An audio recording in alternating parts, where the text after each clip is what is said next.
Okay, I think I'm on number 4.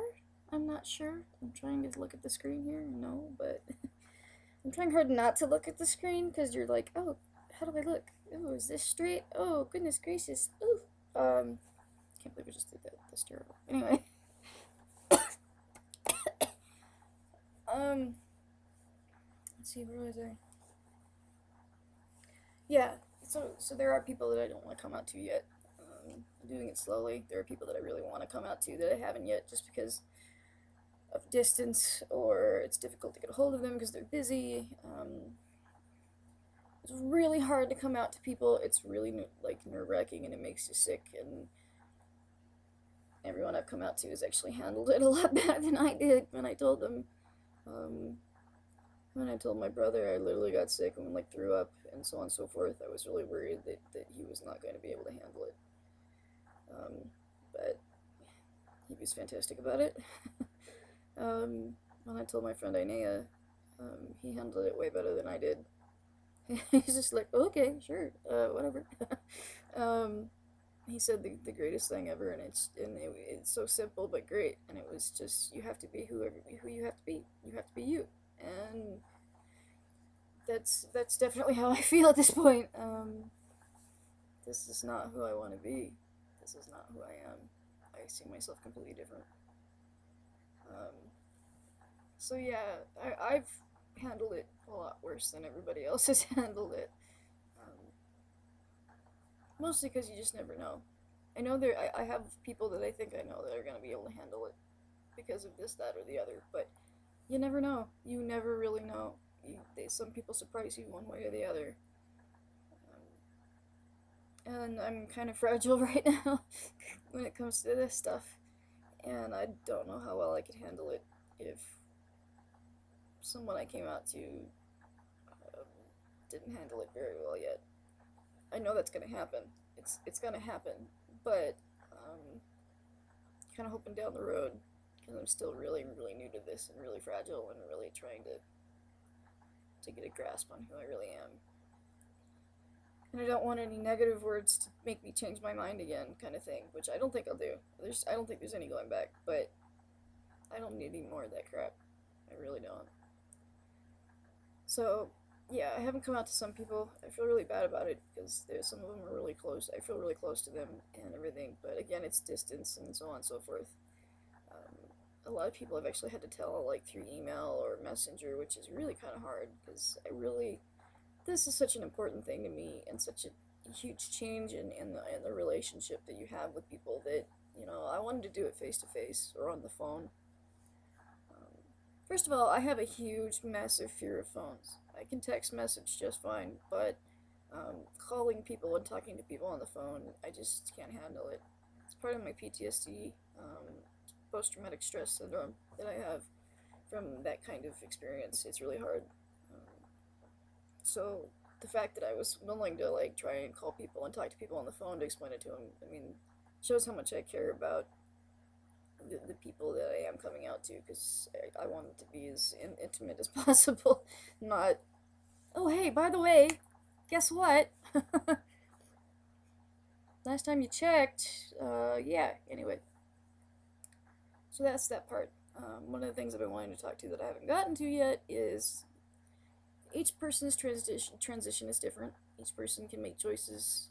Some people do testosterone, some people don't. Some people do a top surgery, some people do genital surgery or bottom surgery.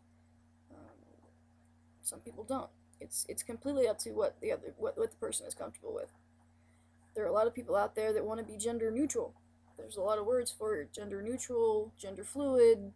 Um, there's several, and for some reason I can't think of any more than that, which is kind of frustrating to me. Um, Gender queer is another one. I don't like the word queer; it really bothers me, but some people use that. But their whole point is androgyny. They don't want to be stuck into the two boxes of male or female that our social um, culture has put us into. There shouldn't be two genders. There should be 3 or 4 options or more. Kind of like politics. We need more parties than just two. But So yeah, so some people just want to go for androgyny, so they make some choices, and some people don't. Um, this video is about my choices and my transition, so I'm gonna explain to you what I'm doing. Right now, I'm seeing a therapist. We're shopping around trying to find the appropriate professionals to help me through this. I am choosing to do testosterone, as well as choosing to do top surgery. That's definitely on my list. Some people have said it feels like they have tumors growing out of their chest, and that's kind of how I feel.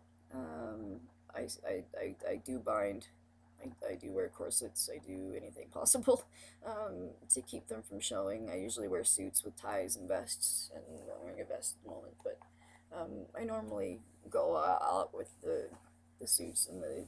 That's partly why I ended up with the name Dorian, because of I'm a dandy at heart, and I always wear suits, and I'm always um, very Oscar Wilde-ish, I guess you can say. I don't like. I didn't pick Dorian because of Dorian Gray, but that Oscar Wilde is definitely one of my heroes, and that does kind of fit the situation. Dorian does go through a transition in his life. Not quite as mine's not quite as extreme as that, but that's what kind of fits for me. So I am not at this point planning on doing bottom surgery. I really don't have a whole problem with that part of my body, mostly because I'm asexual at this point. And I don't really need a dick to feel comfortable. My major issue is the upper body um, looking male and my lower body looking male. Right now, one of the big things, I don't know if you can see it or not. If I stand up, maybe you can see a little bit of it. Floof. I wear Victorian skirts at the moment with my suits. Mostly because with the Ehlers-Danlos syndrome, all of my joints and stuff dislocate and move and everything, so my hips are actually like twisted out. Here's a good description. So basically, it makes me look like I have a J-Lo butt and that I'm pregnant. And it looks really, really bad when I wear pants. There's absolutely no way for me to pass as a guy with the lower body that I have right now if I wear pants. Well, I mean, if I wear a skirt, I don't pass either, but I have a couple times, but there's just no way. And luckily, with testosterone and everything, it changes your body. It removes a lot of the female fat in that particular area where it builds up. Although I can't ever really change the fact that my hips are twisted out of place, even though I see a professional regularly who puts all my joints back into place. Last time I saw her, she put 16 different dislocated joints back in. Yeah, my hips dislocate like 5 or 6 times a day, probably more. It's very frustrating and hard, and so there's not much I can do about the hips being twisted backwards. But if I'm hoping the testosterone will help enough that I'll be able to wear pants and pass. I don't know if it's gonna happen, but we can hope. There's other options. The joys of being a costume designer is there are other ways to work around that, but at the moment I really can't. And that's one of the things that's really getting to me right now, is that because I'm just barely starting transition, I really don't have a whole lot of options to change my body image until I can find the right professionals to do that with me. And I'm really struggling with the dysphoria, which is really difficult. And I'll talk about that in the next video, I guess, because I'm running out of time. I'm really having a bad night, so recording all of these are really helping me. I'm sorry, I'm going to dump a whole lot of videos all at once on a YouTube channel and my Facebook. But I think this stuff is important, and I'm having such a hard time right now that I really need to share it with people. I really want to get the information out there. Thanks again, and I guess I'll see you in the next video.